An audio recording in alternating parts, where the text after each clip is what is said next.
Bonjour à ceux qui nous rejoignent pour cette cinquième étape consacrée à la finition de notre animation, mais aussi à la découverte de quelques astuces qui vont vous permettre de gérer au mieux votre interface et donc votre temps.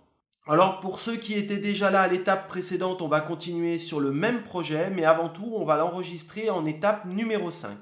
On fait Fichier, Enregistrer sous, voilà, étape numéro 5. La première astuce est un raccourci clavier qui va vous permettre d'agrandir un des panneaux, notamment la timeline. Vous avez pu remarquer souvent que la timeline, vous avez besoin d'un peu de place pour pouvoir la travailler correctement. Donc ce raccourci est très utile. Bon déjà, sans passer par le raccourci, comment on fait pour agrandir un panneau? Pour agrandir un panneau, on va dans le petit menu contextuel du panneau, on clique et on fait agrandir le groupe. Vous voyez, ça met votre groupe en plein écran. Pour réduire le groupe, vous retournez au même endroit et vous allez dans Rétablir la taille du groupe. Le raccourci clavier associé à cette fonction, c'est la touche de parenthèse de votre pavé alphabétique. En appuyant sur cette touche, vous agrandissez ou réduisez le groupe sélectionné. Vous avez pu constater dans votre timeline qu'il arrive souvent que vous vous retrouviez avec beaucoup de calques. C'est pas trop le problème d'avoir des calques parce que dans After Effects, vous pouvez difficilement faire autrement. Regardez ce qui se passe si je m'amuse à développer tous les calques. Je me retrouve avec énormément de lignes et c'est extrêmement illisible et extrêmement compliqué à comprendre. La seconde astuce va donc nous permettre de nous faire voyager un tout petit peu, notamment grâce à une spécialité culinaire du Japon, les tempura. Alors, qu'est-ce que c'est que les tempura? Alors, les tempura, c'est avant tout un terme mémotechnique pour vous permettre de retenir 8 touches de raccourcis essentielles pour la gestion de votre timeline. Quels sont ces 8 raccourcis clavier? Alors, les 8 raccourcis clavier sont le A qui va vous permettre d'afficher le point d'ancrage, le P vous permettra d'afficher la position, le S pour l'échelle, scale en anglais, le R pour la rotation, le T pour l'opacité ou plus simplement la transparence de votre calque. Le M vous permettra d'afficher les masques appliqués à un calque. Le E vous permettra d'afficher les effets appliqués à ce calque. Et le U vous permettra d'afficher tous les paramètres qui ont été animés sur ce calque. À ces 8 touches de raccourci, on va rajouter une touche de modification, la touche majuscule de votre clavier, qui va vous permettre tout simplement d'additionner chacun de ces raccourcis. Alors concrètement dans After Effects, qu'est-ce que ça donne? Eh bien regardez, nous allons nous intéresser ici au pivot de la pétanque numéro 5. Regardez ce qui se passait avant. Je développais ici et je développais le paramètre transformé. J'avais 6 lignes ici. Eh bien si j'appuie uniquement sur la touche P, je n'aurai que la position, une seule ligne. Si j'appuie sur la touche R, je n'aurai que la rotation. Si j'appuie sur la touche A, que le point d'ancrage. Le T pour l'opacité et le S pour l'échelle. Vous constatez d'ailleurs que si je rappuie sur S, je ferme la ligne en question. Alors admettons maintenant que j'ai besoin de voir à la fois la position et à la fois l'échelle de mon calque. Eh bien, il me suffit tout simplement d'appuyer dans un premier temps sur P pour voir la position et ensuite d'utiliser la touche de modification majuscule, donc majuscule S, et regardez, j'additionne et je vois maintenant mon échelle ici. Voilà. Si j'ai besoin par exemple de voir tous les paramètres qui ont été animés sur ce calque, eh bien il me suffit d'appuyer sur la touche de raccourci U. Je fais apparaître tous les paramètres animés de ce calque. Maintenant, j'ai besoin de voir les masques qui ont été appliqués à un calque. Je sélectionne ma boule de pétanque et j'appuie sur M. Et regardez, je vois immédiatement qu'il y a un masque ici qui a été appliqué à ce calque. Si par exemple j'avais besoin de voir tous les paramètres du masque, vous voyez, je développe ici, il y a plusieurs paramètres du masque. Eh bien, il me suffit tout simplement d'appuyer successivement 2 fois de suite sur M. Et regardez, il m'affiche tous les paramètres. Si par exemple j'ai besoin de voir les effets appliqués à un calque, il me suffit d'appuyer sur E. Et vous voyez, je vois immédiatement qu'il y a un effet flou gaussien qui a été appliqué à ce calque. Je sais que sur le reflet, j'ai appliqué aussi un effet, j'appuie sur E, et effectivement, j'ai appliqué l'effet CC Sphère. On va rabattre les fenêtres.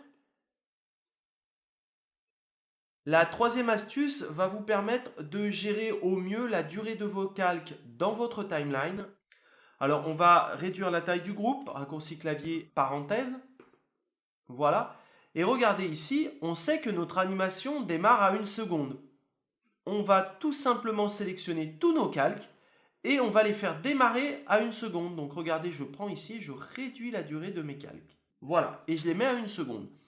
On regarde notre animation vite fait et en fait, vous constatez que tous ne démarrent pas à 1 seconde. Je vais sélectionner tous les calques rouges. Je vous rappelle que les calques rouges sont attribués à la boule de pétanque numéro 2. OK. Je vais appuyer sur U pour pouvoir voir où est-ce que démarre l'animation exactement. Elle démarre ici. On va faire pareil avec les calques bleus pour la boule de pétanque numéro 3. On appuie sur U, on fait apparaître les animations et regardez, ça démarre ici. Alors cette fois-ci, on va utiliser un raccourci clavier qui est alternate U accent. Et regardez, alternate U accent va vous permettre de définir le point d'entrée de votre calque. Comme ça, vous voyez exactement où est-ce qu'intervient chacun de vos calques. Alors parfois, ça ne suffit pas de régler la durée de vos calques. Ça ne va pas vous permettre, par exemple, de savoir où est-ce que démarre le premier balancier, en fait. Alors pour ce faire, moi j'utilise des repères. Alors les repères, c'est très simple. Vous placez l'endroit où vous voulez mettre un repère et vous prenez votre réserve de repères ici et vous le glissez là. Vous voyez? Ça vous permet de poser un repère et par exemple, en double-cliquant dessus, d'avoir une fenêtre qui s'ouvre et de renommer ces repères. Ici, on va l'appeler début du balancier. Je valide. Et regardez, il m'a dit qu'ici, que mon animation démarre ici. Voilà, mon balancier se termine ici. Je vais me retirer un nouveau repère. Voilà, je vais le renommer fin du balancier. Alors bien sûr, il y a bien d'autres astuces dans After Effects que nous verrons dans d'autres tutoriels à mesure que nous avancerons ensemble. Nous allons maintenant aborder les quelques touches de finition à notre animation pour la rendre parfois un peu plus réaliste. La première finition que je voudrais qu'on apporte, c'est le flou de mouvement. Alors qu'est-ce que c'est le flou de mouvement? Le flou de mouvement, c'est la persistance rétinienne qui fait que quand un mouvement est rapide, vous ne le voyez pas net, mais flou. Ça ajoute toujours beaucoup de réalisme à votre animation et vous allez voir, c'est très facile à mettre en place.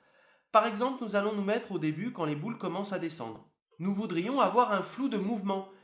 On l'active à deux endroits. Déjà, il faut le déclarer sur le calque en question. Vous voyez, je souhaiterais que tous les calques ici possèdent un flou de bouger. Donc je les sélectionne tous et vous voyez ce petit symbole là, c'est le flou de mouvement. Ça me permet tout simplement de simuler un flou de bouger. Regardez, si je l'active ici, il va l'activer pour tous les calques. Si vous l'activez ici, il sera rendu, mais comme c'est un flou, ça prend du temps de calcul. Donc After Effects vous dit, je le mets au rendu, mais par contre, si vous voulez le voir en prévisualisation, il faut l'activer en prévisualisation ici.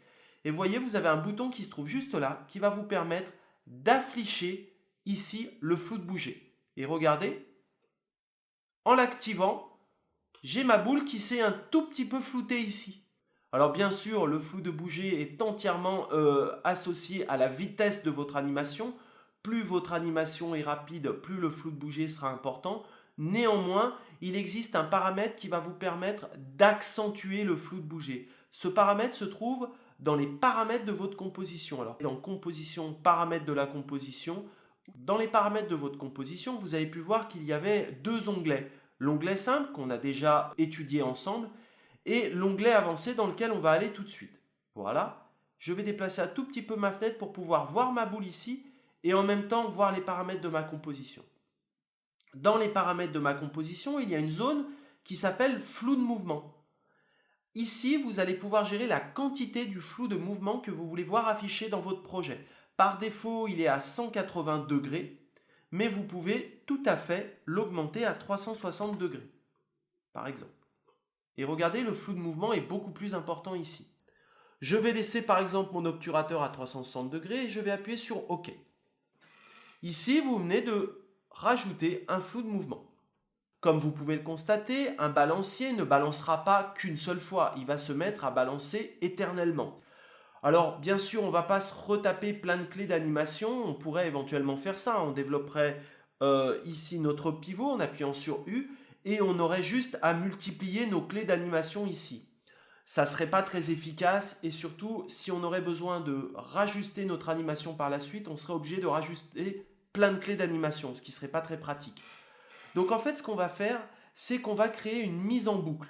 Regardez bien ce qui se passe ici. Je vais aller directement dans mon pivot de ma première boule de pétanque. J'appuie sur U pour voir tous les paramètres qui ont été animés. Et comme vous pouvez le constater, ici, j'ai ma boule de pétanque qui part.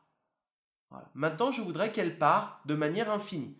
Pour cela, je vais utiliser une astuce qui peut vous paraître un petit peu compliquée, qui sont l'astuce des expressions. Alors les expressions, qu'est-ce que c'est? Ce sont des lignes de code que l'on peut associer à une valeur ou à un paramètre pour pouvoir lui attribuer un comportement spécifique. En l'occurrence ici, la mise en boucle.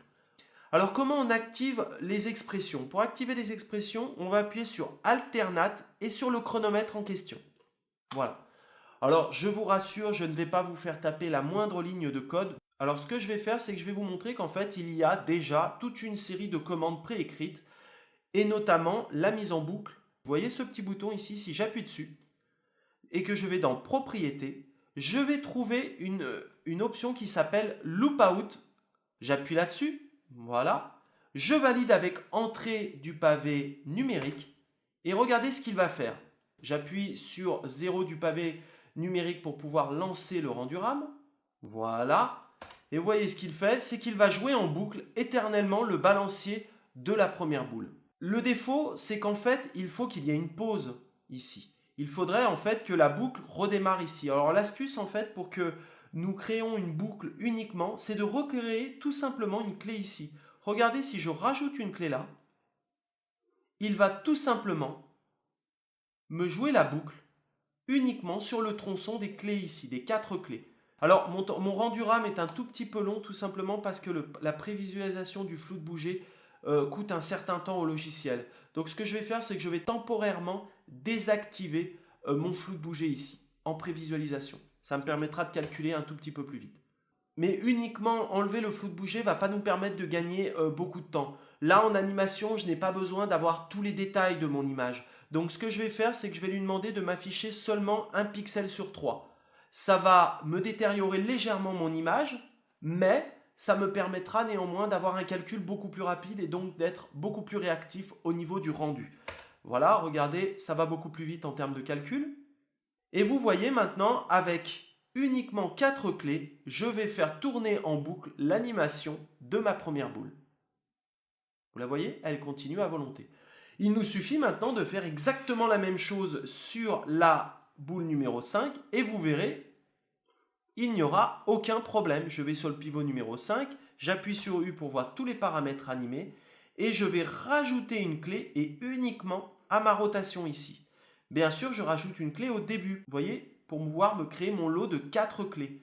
Et maintenant que j'ai créé mes 4 clés, je vais lui demander tout simplement, en appuyant sur Alt et sur le chronomètre, et en allant chercher mon loopout, ok, je valide.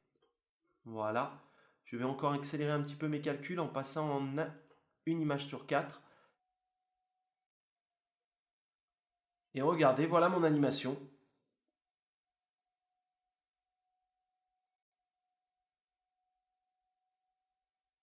Elle est en boucle éternellement sans avoir à rajouter une quantité phénoménale de clés.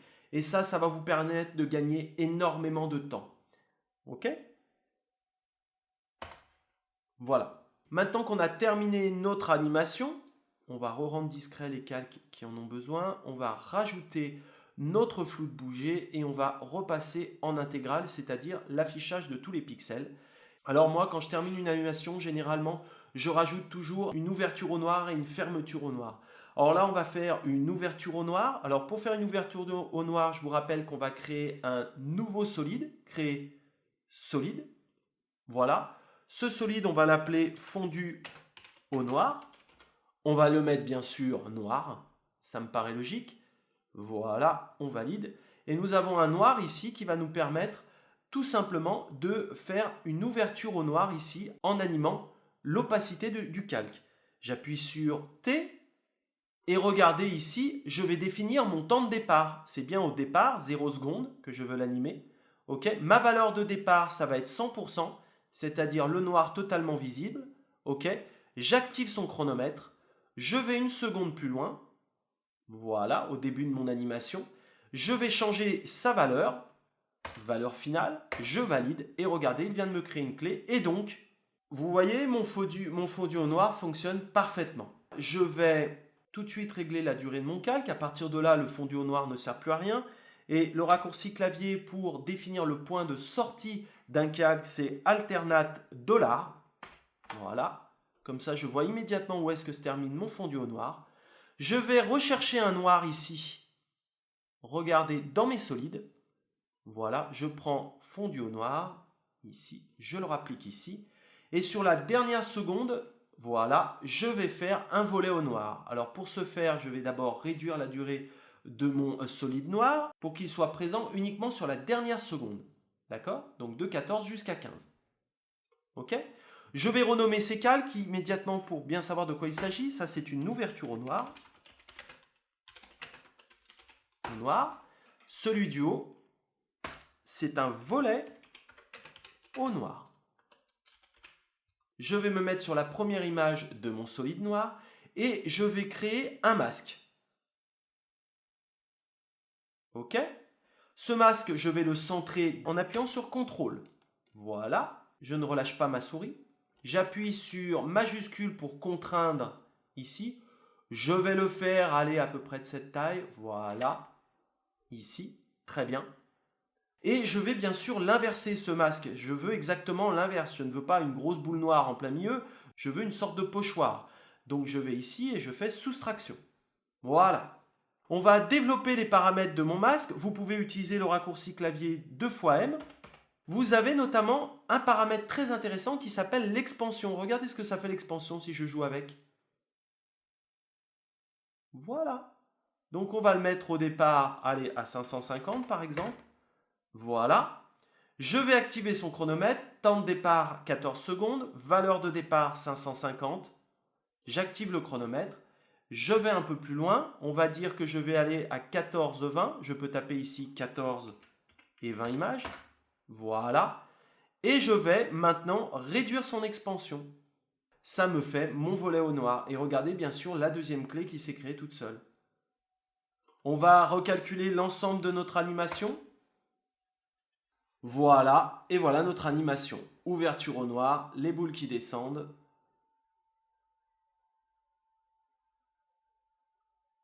Et les boules qui tournent à volonté. Ah, comme vous pouvez le constater, il y a un petit problème. Qu'est-ce qu'il y a comme problème? Eh bien, regardez, j'ai oublié d'animer mon ombre. Alors au départ, ça marche bien, mais dès que j'ai passé ma boucle, les ombres ne bougent pas. Tout simplement parce qu'il faut que je mette également en boucle mon ombre.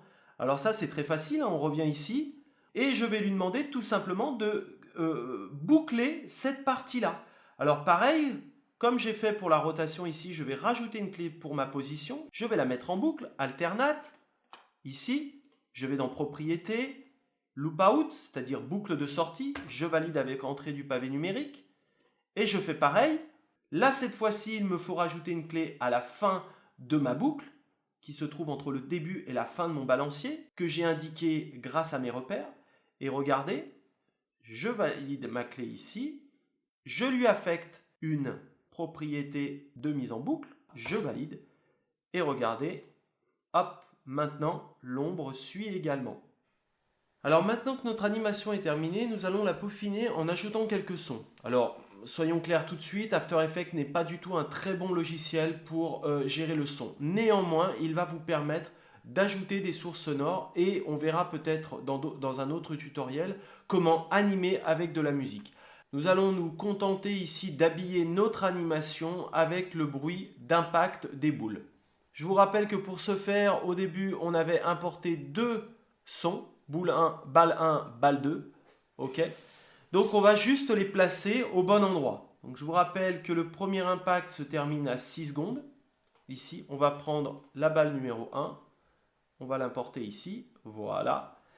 Donc regardez ici, si vous développez votre son, voilà, vous allez pouvoir obtenir la forme d'onde ici. Cette forme d'onde va vous permettre donc de caler le son parfaitement au bon endroit.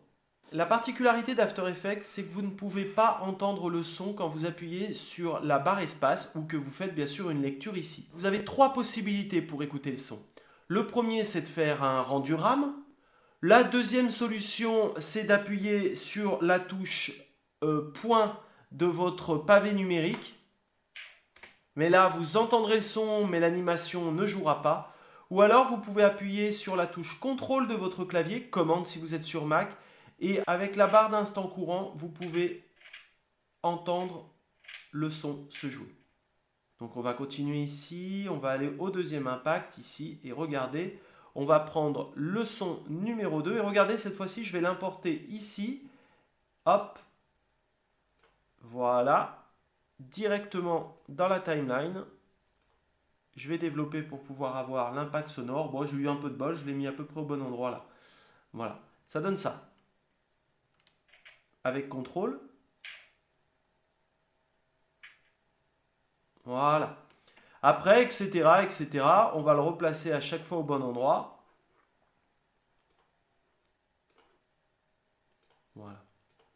Alors moi, ce que j'ai tendance à faire avec le son, pour pas que ça parasite et que ça me rajoute trop de lignes, c'est quand j'ai terminé de faire mon calage, qui est mon cas ici, je sélectionne tous les sons et je les précompose. Ok, j'appelle ça bande son.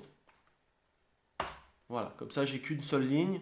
Je lui attribue une couleur, donc j'enlève l'œil, ça sert à rien en fait de mettre l'œil pour le son. Vous avez juste besoin d'avoir le petit haut-parleur ici. Et je lui donne une couleur, voilà, un peu flashouille. Voilà. Ok, et je verrouille bien sûr pour pas qu'on fasse de bêtises avec. Je vais faire un rendu RAM. Voilà, vous pouvez lire l'animation.